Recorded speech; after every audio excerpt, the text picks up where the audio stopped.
Developing tonight, we're going to take you out to Buffalo's Central Terminal, where Investigative Post has some new reporting now on the proposed affordable housing project there. The Central Terminal Restoration Corporation previously put the price tag for 90 to 110 affordable apartments at $80 million. But Investigative Post says that has grown, with the per apartment cost possibly approaching $900,000. Much more than the vast majority of recent development projects.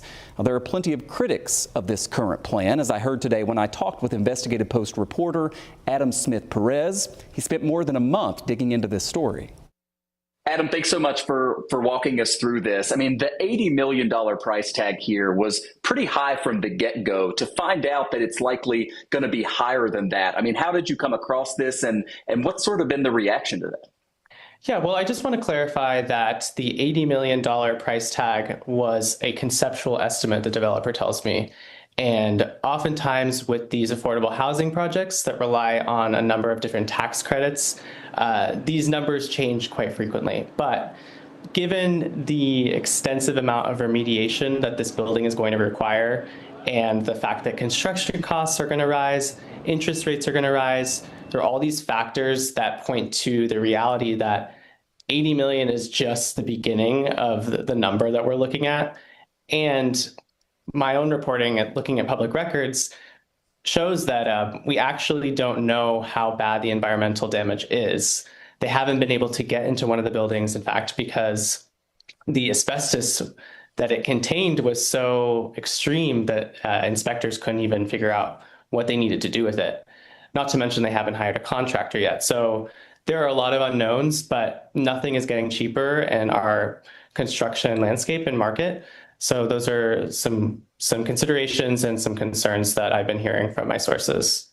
You talk to some folks who work in this space, who follow these types of deals. I mean, they seem to be pretty skeptical that this can move forward with these realities that you've laid out.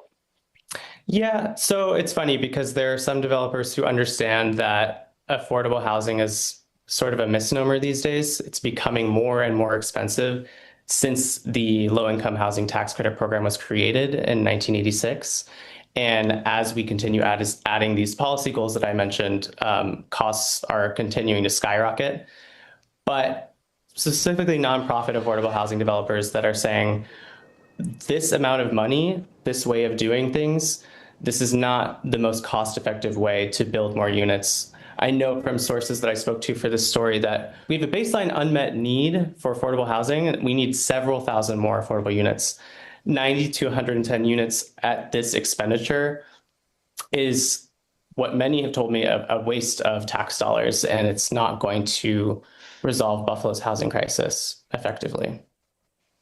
Finally, you compared the finances of this project as we know them now to some other recent development projects, and the numbers are pretty staggering. I mean, I know there are a couple of BMHA projects that are also pretty expensive on a per apartment basis, but I mean, this is up there. Yeah, so the other projects don't rely on low-income housing tax credits largely, which is another indicator that that system most likely needs to be reformed in some way to make the spending a little bit more effective to build more units.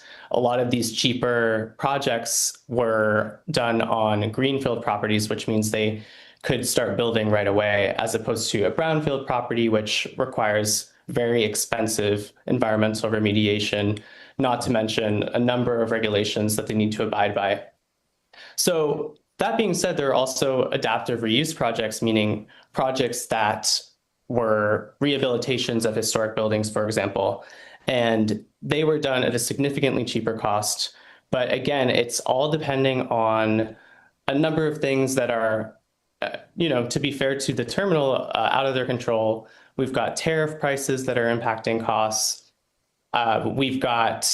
We still have unknowns as to how interest rates are going to be affected in the coming years, how inflation will impact costs, construction costs, materials costs. Everything I mentioned in the article still remains to be seen, but we just know it's not going to get any cheaper in our market. Yeah, I know you spent weeks trying to get to the bottom of this and looking into it. We appreciate you sharing the reporting. You can go to investigativepost.org to read more. Adam, thank you. Thank you, Michael. It's been a pleasure.